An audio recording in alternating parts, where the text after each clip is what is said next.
Back in 2012, Japan was in a bit of an economic slump. Their economy wasn't growing as it should have been, inflation was too low, and the country was facing challenges like an aging population and high debt. That's when Prime Minister Shinzo Abe introduced a policy called Abenomics to revive the economy. This strategy had three main parts, which are often referred to as the three arrows of Abenomics. First, there was monetary easing. What this means is that the Bank of Japan started pumping a lot of money into the economy, lowering interest rates to make borrowing easier.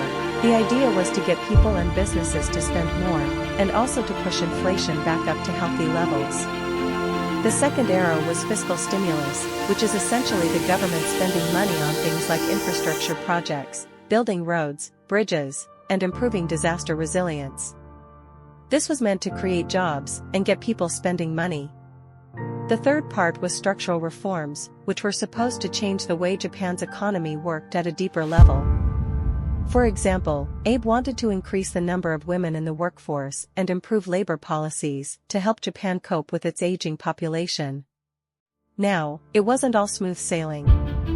The first two arrows worked somewhat well, Japan did see some growth, and inflation started to rise, but the third arrow, the reforms, were trickier. Changing the labor market and getting more women to work at a significant scale was harder than expected, especially with Japan's traditional corporate culture.